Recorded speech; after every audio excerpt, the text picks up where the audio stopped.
ალბათ ბევრი თქვენგანი, ერთ დროს მეც ფიქრობდა, რომ კითხვა უბრალოდ ჰობია, დროის გაყვანის საშუალებაა, ერთგვარი გართობა. თუმცა სინამდვილეში იგი მხატვრული ლიტერატურა არაა უბრალოდ ტექსტი, რომელიც ესთეტიკურ სიამოვნებას გვანიჭებს. იგი ადამიანის გადარჩენის ერთ-ერთ მთავარ საშუალებადაც კი შეიძლება გადაიქცეს. რა შეიძლება ვგულისხმობდეთ გადარჩენაში? იგი შეიძლება იყოს ქვეყნისთვის, პიროვნებისთვის, ეროვნული იდენტობის შენარჩუნების საშუალება. ასევე, ნეირობიოლოგიურადაც კი შეუძლია მას ზემოქმედება მოახდინოს მკითხველზე, მაყურებელზე, თუ უყურებთ რომელიმე სპექტაკლს, სერიალს, ფილმს. ჩვენ დავინახავთ იმ უხილავ ძაფებს, რომლებიც აი ამ უძველეს მითებს, შუა საუკუნეების ფილოსოფიას და ჩვენი ტვინის უჯრედებს ერთმანეთთან აკავშირებს, საოცრად ჭრეს. სანამ უშუალოდ ტვინზე, ევოლუციასა და ერების გადარჩენაზე გადავალთ, ჯერ ალბათ იმაზე უნდა შევთანხმდეთ, თუ რას უწოდებთ საერთოდ ლიტერატურას. შენი აზრით, რას ნიშნავს მხატვრული ლიტერატურა? როგორ შეიძლება გავმარტოთ ის? მოდი წარმოვიდგინოთ ორი განსხვავებული ტექსტი, რომანი და თუნდაც საბანკო ამონაწერი. ორივე ტექსტია, ხომ? ორივე გარკვეულ ინფორმაციას გვაწვდის, მაგრამ ძირეულად ისინი განსხვავდებიან ერთმანეთისგან. საბანკო ამონაწერი უბრალოდ მშრალი ინფორმაცია, სადაც რაღაც ციფრებია მოცემული, ხოლო ლიტერატურა კი არ ვიცი, ალბათ თავად ემოციაა. ალბათ ეს არის განსხვავება ტერმინ ლიტერატურის ფართო და ვიწრო გაგებას შორის. ნებისმიერი დაწერილი ტექსტი ფართო გაგებით არის ლიტერატურა. მათ შორის საბანკო ამონაწერიც, ხომ? ტერმინოლოგიურად ასეა და მისი ერთადერთი მიზანი მშრალი ფაქტების გადმოცემა, ყოველგვარი თანაგანცდის, ესთეტიკური სიამოვნების მიღების გარეშე. როდესაც ჩვენ ლიტერატურაზე ვსაუბრობთ, აქ უკვე ერთვება ის, რასაც მეცნიერები ენის პოეტურ ფუნქციას უწოდებენ. მხატვრულ ტექსტში ფორმა თავად ხდება მნიშვნელობის მატარებელი. ლექსიკური ერთეულების საგულდაგულოდ შერჩევა, სინტაქსი, მეტაფორები და ასე შემდეგ. ეს ყველაფერი შინაარსთან ერთად განუყოფელ მთლიანობას ქმნის. აქ არის ყველაზე მომხიბვლელი ის, რომ როდესაც ტექსტში ფაბულა და ავტორის ჩანაფიქრი იდეალურად ერწყმის ერთმანეთს, ტექსტი აღარაა მხოლოდ ინფორმაციის გადმოცემის საშუალება, ის განიცდება. ეგზისტენციალურ გამოცდილებად გარდაიქმნება. ჩვენ მას კი არ ვკითხულობთ, ასე ვთქვათ, მასში ვცხოვრობთ. ეს არის წმინდა ესთეტიკური და ემოციური ფენომენი. როგორ მოხდა, რომ ისტორიის რაღაც ეტაპზე ის საზოგადოების ერების გადარჩენის ერთ-ერთ მთავარი იარაღად იქცა? ეს ყველაფერი დიდი პარადოქსი და საინტერესო ნაწილია. მოდი ეს ქართული სინამდვილის მაგალითზე განვიხილოთ. ჩვენ ხომ ყველამ ვიცით, რომ შუშანიკის წამება არის ჩვენამდე მოღწეული პირველი ქართული ლიტერატურული ძეგლი. მეცნიერები აღნიშნავენ, რომ ეს უბრალოდ ჰაგიოგრაფიული ტექსტი არ არის. მეხუთე საუკუნეში დაწერილი ნაწარმოები სინამდვილეში ჩვენი პირველი პოლიტიკური თრილერია. ხმამაღლა ჟღერს არა, მაგრამ ასეა. იაკობ ცურტაველის შუშანიკის წამება, რომელიც 476 წლით თარიღდება, ცდება მხოლოდ სარწმუნოებრივი მარტვილობის ჩარჩოებს. შუშანიკისთვის წამება არის ერთგვარი ისტორიული აუცილებლობა. როდესაც ვახტანგ-სენტ-პეტერბურგში მაზდეანობას მიიღებს და სპარსეთის მხარეს გადადის, ცურტაველი გვეუბნება, რომ ეს არ არის უბრალოდ ოჯახის, ქვეყნის ღალატი ან რელიგიური თავისუფლების გამოვლინება. ეს არის კონკრეტული გეოპოლიტიკური არჩევანი. შუშანიკის წინააღმდეგობა რეალურად არის დასავლური ქრისტიანული სამყაროს წინააღმდეგობა აღმოსავლური მაზდეანური იმპერიის პირისპირ მიმართ. იაკობ ხუცესმა ამ ტექსტით ფაქტობრივად შექმნა პოლიტიკური მანიფესტი, რომლის საშუალებითაც ერთს უთხრა, ჩვენი იდენტობა ამ კონკრეტულ დასავლურ არჩევანზე დგასო და ეს ტენდენცია მთელ ქართულ ჰაგიოგრაფიაში გრძელდება. ან კიდევ მოდი დავუკვირდეთ, გნებავთ გავიხსენოთ აბო თბილელის წამება. წარმოიდგინეთ, არაბი წარმოშობის პირი, მუსლიმი, ჩამოდის ქართლში, იღებს ქრისტიანობას, ეწამება და ხდება საქართველოსთვის ეროვნული წმინდანი.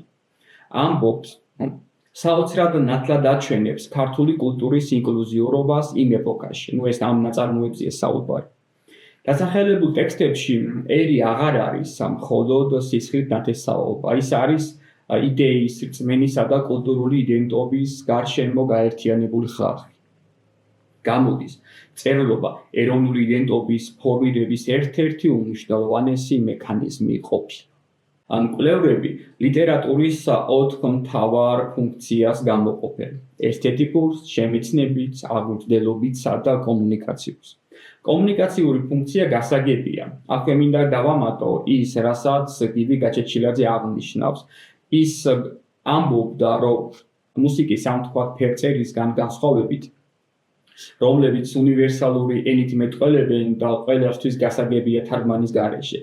ლიტერატურა ეროვნული ენის საზღვრებშია მოქცეული, მომწყვდეული, ასე ვთქვათ. ლიტერატურამ ეს უნივერსალური კომუნიკაცია რომ შეძლოს, მას აუცილებლად სჭირდება თარგმანი. ეს ენობრივი ბარიერი ლიტერატურას ერთდროულად ყველაზე ლოკალურ თარგმანის მეშვეობით ყველაზე გლობალურ მოვლენად აქცევს.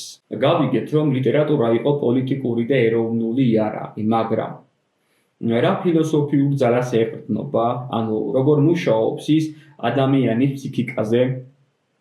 არისტოტელის გარეშე ალბათ ამ თემაზე საუბარი წარმოუდგენელია. იგი გამოკვეთს ორ ფუნდამენტურ ფუნქციას: მიმეზისსა და კათარსის. მან შემოიტანა მიმეზისის ცნება, რაც სამწუხაროდ ხშირად არასწორად ითარგმნება ხოლმე, გაიგება ხოლმე, როგორც უშუალოდ მიბაძვა ან კოპირება. მიმეზისი არის მოქმედების ლოგიკური, სტრუქტურირებული წარმოჩენა. არისტოტელი ამბობდა, რომ ისტორიკოსი წერს იმაზე, რაც რეალურად მოხდა, მაგრამ პოეტი, მწერალი, წერს იმაზე, რაც შეიძლებოდა მომხდარიყო ალბათობის, აუცილებლობის ან აუცილებლობის კანონებით. ლიტერატურა ფაქტებს კი არ გვაჩვენებს, არამედ სამყაროს შინაგან ლოგიკას და ამ ლოგიკურ სტრუქტურის საშუალებით მივყავართ კათარზისამდე. რას ნიშნავს კათარზისი? ადამიანთა ნაწილი ფიქრობს, რომ ეს წმინდა ფსიქოლოგიური, ემოციური განტვირთვა, მაგრამ თანამედროვე მკვლევართა დიდი ნაწილი უფრო მეტად ინტელექტუალურ შემეცნებით ახსნას ემხრობა, სწავლას. როდესაც ტრაგედიას უყურებს ადამიანი, ხედავს, როგორ უშვებს გმირი ფატალურ შეცდომას, რასაც ბერძნები ჰამარტიას უწოდებდნენ. მაყურებელი ან მკითხველი უბრალოდ კი არ ტირის მის ბედზე, არამედ საკუთარ გონებაში ერთგვარ ემოციურ სიმულაციას ატარებს. რა მოხდებოდა მე რომ ასე მოქცეულიყავი? ეს არის შიშისა და თანაგრძნობის გზით სამყაროს კანონზომიერების გააზრება. შენიტკივილი და ვირტუალური ტრაგედია ესთეტიკურ სიამოვნებად და ინტელექტუალურ გამოცდილებად გარდაიქმნება. ჩვენ ვსწავლობთ სხვის შეცდომებზე ემოციური სიმულაციის გზით. როგორც იცით, სასულიერო მწერლობის შემდეგ ჩვენში დამკვიდრდა და მე-18 საუკუნეში უმაღლეს მწვერვალზე ავიდა საერო მწერლობა. დიახ, შოთა რუსთაველის, ვეფხისტყაოსანია ჩვენი საერო მწერლობის მწვერვალი. ამ გენიალურ პოემაზე საუბრისას მასზე ცალკე კურსის გაკეთებას გეგმავდა თქვენი მხარდაჭერის იმედი მაქვს. ამიტომ გამოიწერეთ არხი, მოიწონეთ ვიდეო. აუცილებლად უნდა აღვნიშნოთ ტერმინი არეოპაგიტული ნეოპლატონიზმი. რას ნიშნავს ეს? როგორ აქცევს ეს ფილოსოფია პოემას ეროვნული გადარჩენის იარაღად? ტერმინი მძიმედ ჟღერს მაგრამ მისი არსი საოცრად ნათელი და პრაქტიკულია სინამდვილეში. აკადემიკოს შალვა ნუცუბიძის თეორიით, ვეფხისტყაოსანი ეყრდნობა სწორედ ამ არეოპაგიტულ ნეოპლატონიზმს, რომელიც ეფრემ მცირემ თარგმნა მე-11 საუკუნეში. მარტივად რომ ვთქვათ, ეს არის ფილოსოფიური იდეა, რომლის მიხედვითაც ბოროტება, როგორც დამოუკიდებელი ხელშესახების სუბსტანცია ბუნებაში არ არსებობს. ბოროტება არ არსებობს, იკითხავთ. Αλλά ის ომები, ღალატი, ტრაგედიები, რაც თავად პოემაშია და ცხოვრებაშიც ხდება, ეგ არ არსებობს, არარეალურია. ნეოპლატონისტები ამბობენ ასეთ რამეს. როგორც სიბნელე არის უბრალოდ სინათლის ნაკლებობა, ანუ სიბნელეს საკუთარი წყარო არ გააჩნია. ბოროტება არის უბრალოდ სიკეთის ნაკლებობა. როგორც თავად რუსთაველი წერს, ბოროტიცა რაც შეექმნა კეთილისა შემოქმედსა. და დავაკვირდეთ, როდესაც ლიტერატურა ამ ფილოსოფიაზე შენდება, მის მთავარი მიზანი აღარ არის უბრალოდ ფიზიკური მტრის განადგურება. მისი მიზანია კოსმიური ჰარმონიის აღდგენა, იმ სინახლის დაბრუნება, რომელიც დაიკარგა. სწორედ ეს ხდის ვეფხისტყაოსანს არა უბრალოდ რაღაც სათავგადასავლო ამბად, სარაინდო ჰეროიკულ ნაწარმოებად, არამედ სამყაროს შეცნობის ინსტრუმენტად, რომელიც მე-12 საუკუნის საქართველოს არც მეტი, არც ნაკლები ევროპული რენესანსული ჰუმანიზმის დონეზე აყენებს. ვეფხისტყაოსანია ეს პოემა, რომელიც ქართველ ხალხს საკუთარ ეროვნულ იდენტობას ახსენებდა. ამიტომაც ამბობდა გაგი წერეთელი ბაშიაჩუკში, ვეფხისტყაოსანი სახარებაზე მეტად გაუთხრბათ ქართველებს.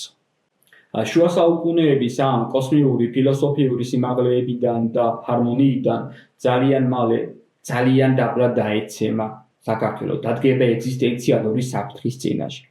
არაერთმა იმპერიამ გაგრძელა, სისხლი გვადინა. მე-19 საუკუნეში რუსეთის იმპერია გააუქმა საქართველოს სახელმწიფოებრიობა.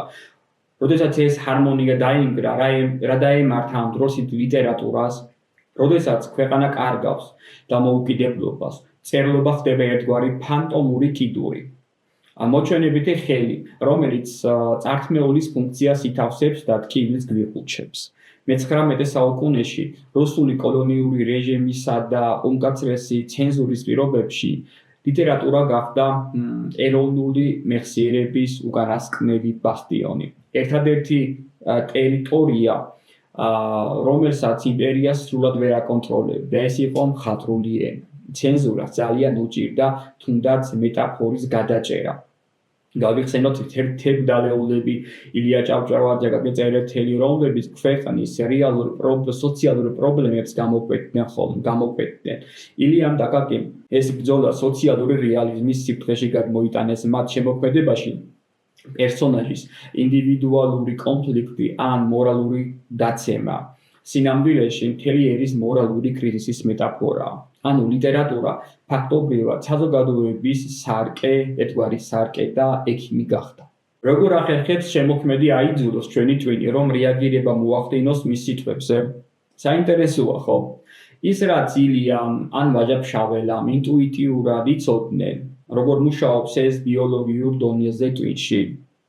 1990-იან წლებში იტალიელმა ნეიროფიზიოლოგებმა აღმოაჩინეს ეგრეთ წოდებული სარკისებრი ნეირონები. დადგინდა, რომ როდესაც ვკითხულობ ტექსტს, სადაც ვთქვათ პერსონაჟი სიცივეში კანკალებს ან ჰგივა ხელი, ადამიანის ტვინში ფიზიკურად აქტიურდება ზუსტად ეს უჯრედები, რომლებიც გააქტიურდებოდა რეალურად რომ სციოდეს მას ან ტკიოდეს მას. ამას მეცნიერებაში ეგრეთ წოდებული დამიწებული კოგნიცია ჰქვია. ტვინი ასე ვთქვათ აკეთებს განცდილის სიმულაციას. წარმოუდგენელია, ხომ? ტვინის სიტყვებს პირდაპირ ფიზიკურ შეგრძნებებად თარგმნის. კითხვა არ არის პასიური პროცესი, როგორც ვთქვათ ტელევიზორის ყურება. ის არის ტვინის უმძიმესი ინტენსიური ვარჯიში და ეს ვარჯიში ავითარებს იმას, რასაც ფსიქოლოგები გონების თეორიას უწოდებენ. გონების თეორია რაღაცაა?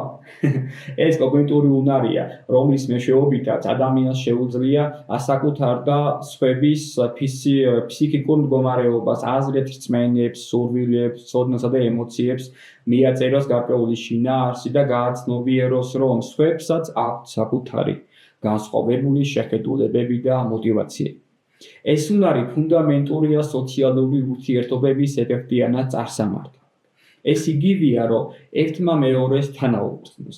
მხატვრული ლიტერატურა ამ უნარის მთავარი ტრენაჟორია.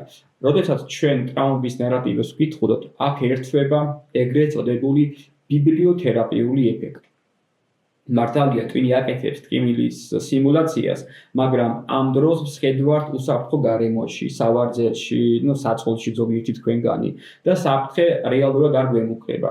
ჩვენ განვიცდით სხვის ტკივილს უსაფრთხო დისტანციიდან და ეს პროცესი, ეს კოგნიტური ვარჯიში გვეხმარება დავძლიოთ ჩვენივე შინაგანი შიშები და მოვემზადოთ რეალური პრობლემების გადასალახავად. ეს ერთგვარი იმუნიზაცია ვაქცინასავით არის. იღებ ტკივილის პატარა უსაფრთხო დოზას ტექსტიდან, რომ ემოციურად გაძლიერდე. ასეთი კოგნიტური ვარჯიში საშუალებას გვაძლევს მხოლოდ მაღალმხატვრული სერიოზული ლიტერატურა და არა ის კომერციული ჟანრული ფიქცია, რომელიც მასობრივ კომერციულ ბაზარზე იყიდება ხოლმე. რით განსხვავდება მარტივი გასართობი თრილერი ნამდვილი ლიტერატურისგან ტვინისთვის? კომერციული ფიქცია გთავაზობს მხოლოდ ესკაპიზმს, კომფორტულ გაქცევას რეალობიდან. იქ ყველაფერი პროგნოზირებადია, გმირები შავ-თეთრად არიან დაყოფილნი და ტვინის კოგნიტური დატვირთვა მინიმალურია. მიზანი მხოლოდ სწრაფი სიამოვნებაა და ნამდვილი ლიტერატურა კი გვაიძულებს ვიშრომოთ, გავშიფროთ მრავალშრიანი მნიშვნელობები. მაგალითად, ალუდა ქეთელაურის შემთხვევა. ის არ გასვენებს ტვინს ამუშავებს, გაიძულებს იფიქრო, რატომ მოიქცა ალუდა ისე, როგორც მოიქცა. თუ კი ნამდვილი ლიტერატურა ასეთ სერიოზულ შრომასა და ჩაძირვას მოითხოვს ტვინისგან, მაშინ რა გვემართება დღეს? ჩვენ ხომ ცხოვრობთ სოციალური ქსელების, ამ გაფანტული ყურადღების ეპოქაში, სადაც ტელეფონებში უბრალოდ ვასკანირებთ ტექსტებს. რა ბედიელი ჩვენს ტვინს ასეთ პირობებში. ვოლფგანგ გიზერი და რევაზ ყარალაშვილი ხსნიდნენ, რომ მკითხველი ყოველთვის არის ტექსტის თანაავტორი. მარტო მწერალი არ ქმნის ტექსტს. ნამდვილ ტექსტში ავტორი ყველაფერს არ გვეუბნება. იქ ყოველთვის არის, ასე ვთქვათ, გამოტოვებული ადგილები, რომლებიც სიცარიელეები, რომლებიც მკითხველმა უნდა შეავსოს. უბრალოდ რომ ვთქვათ, მკითხველის ფანტაზიამ და ინტელექტმა. სწრაფი სკროლა ინფორმაციისთვის უბრალოდ თვალის გადავლება ერთგვარი ილუზიაა, რომ ინფორმაცია ავითვისეთ, თუმცა რეალობა საპირისპიროა. სოციალური ქსელების ალგორითმები გათვლილია სწრაფ ზედაპირულ ვიზუალურ სტიმულებზე. ისინი ყველაფერს გამზადებულს გვაწვდიან. შედეგად ტვინს აღარ უწევს შრომა. გავითავისოთ, აუცილებელია კითხვა. სოციალური ქსელების საშუალებით მიღებული სწრაფი ინფორმაცია გადარჩენისთვის უბრალოდ საკმარისი არ არის. მოდი შევაჯამოთ ყველაფერი. დავიწყეთ უბრალოდ საბანკო ამონაწერისა და პოეზიის შედარებით, წერილობის შედარებით და აღმოვაჩინეთ, რომ ლიტერატურა არ არის უბრალოდ ინფორმაცია. ის ეგზისტენციალური გამოცდილებაა. მერე დავინახეთ, როგორ იქცა ტექსტი ისტორიულად ერების, მათ შორის ჩვენი ქვეყნის საქართველოს პოლიტიკური და სულიერი გადარჩენის იარაღად. გავიცანით არისტოტელეს ნეოპლატონიზმს და საბოლოოდ თანამედროვე ნეირომეცნიერებასა და სარკისებრ ნეირონებს გავეცანით. მივედით იმ დასკვნამდე, რომ მხატვრული ლიტერატურა ნამდვილად არ არის ფუფუნება, უბრალოდ ჰობი. ის ჩვენი ემპათიის და გადარჩენის ბიოლოგიური მექანიზმია. ეს არის ერთ-ერთი მთავარი ძალა, რაც ადამიანს რეალურად ადამიანად აქცევს. სანამ დაგემშვიდობებით, მინდა ერთი ფიქრი გაგიზიაროთ და საფიქრებლად დაგიტოვოთ. ცოტა ხნის წინ აღნიშნეთ, რომ ლიტერატურა სავსეა გამოტოვებული ადგილებით, სიცარიელით, რომლებსაც ჩვენი ფანტაზია ავსებს და სწორედ ეს აქცევს მას ტვინის უნიკალურ სავარჯიშოდ. ახლა კი წარმოიდგინეთ მომავალი, სადაც ხელოვნური ინტელექტი ან ვირტუალური რეალობა შექმნის სრულყოფილ ყოვლისმომცველ სიმულაციებს, სამყაროს, სადაც აბსოლუტურად ყველაფერი ვიზუალიზირებულია, სადაც ყველაფერი გამზადებულია და არანაირი გამოტოვებული ადგილი აღარ არსებობს დასაფიქრებლად. თუკი ჩვენს ტვინს აღარ მოუწევს ამ სიცარიელეების ამოვსება საკუთარი ძალისხმევით, დაუკარგავთ თუ არა საბოლოო ცხვისი გაგების, თანაგრძნობის და იმ ემპათიის უნარს, რომელიც ათასწლეულების განმავლობაში სწორედ ლიტერატურამ ჩამოგვიყალიბა. დაგიხდით ამაზე. არ დაგავიწყდეთ არხის გამოწერა და ვიდეოს მოწონება. ჩვენ მალევე შევხვდებით.